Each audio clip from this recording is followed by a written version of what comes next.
Si hay un pintor que realmente sorprende encontrar en una exposición dedicada al pequeño formato, es Paolo Veronés. Probablemente solo se me ocurre el nombre de Jacopo Tintoretto,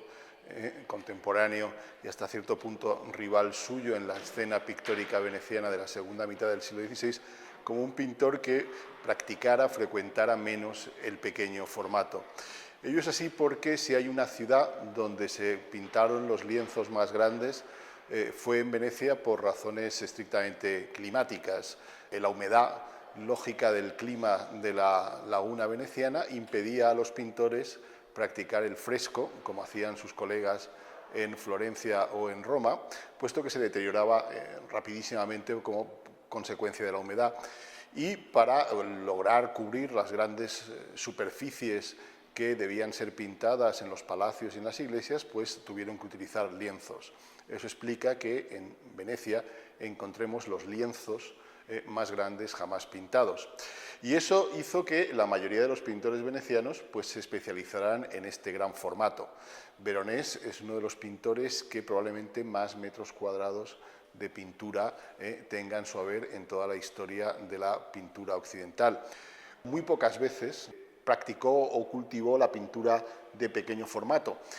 Una de ellas, probablemente la más célebre, es el cuadro que está incluido en la exposición del hallazgo de Moisés por parte de la hija del faraón. No se limita a pasar la técnica del gran formato al pequeño formato, sino que se recrea en un preciosismo absolutamente impensable en alguien que había hecho de las grandes superficies su principal fuente o campo de trabajo. La obra, como he dicho, representa una escena del Antiguo Testamento, el momento en que la hija del faraón encuentra el canastillo con Moisés en las aguas del Nilo, y aunque en principio pues, sea un tema religioso, el tratamiento que le da Veronés es el de una escena absolutamente cortesana. La hija del faraón va ataviada como una dama de la aristocracia veneciana de mediados del siglo XVI y como tal pues está rodeada de su cortejo, que incluye desde los bufones,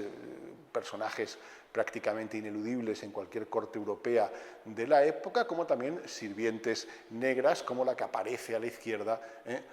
portando el canastillo y llevándolo hacia la figura de la hija del faraón, que es evidentemente la que llama la atención de todas, la que capta principalmente la atención del espectador, tanto por ser la figura principal en la cual de alguna manera convergen pues, todas las miradas y todos los movimientos de los personajes que comparecen en la escena, y también por vestir un atuendo de mayor calidad. Esta escena cortesana, por lo tanto, lleva aparejado que los personajes pues, vayan vestidos ad hoc, y ello crea o ello permite al pintor pues, que despliegue todo su talento, sobre todo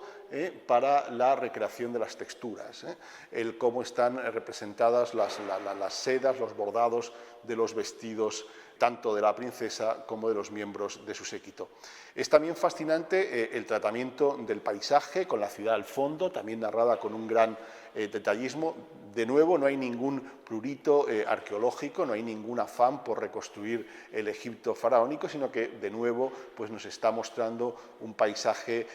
sin identificar, pero probablemente muy similar a cualquiera que se encontrara en la terraferma veneciana. Y es también fantástico no solamente el tratamiento del paisaje, sino también el del cielo, ese celaje con esas pinceladas blancas y azules que están tratadas con una untuosidad que parece o recuerda este tipo de pintura sobre seda que se puso tan de moda en los siglos XVIII y XIX. Es una obra, para finalizar, que debió tener un éxito extraordinario y que, curiosamente, Veronés la trasladaría a gran formato. Es decir, se conservan varias obras dedicadas todas ellas al hallazgo de Moisés por parte de la hija del faraón,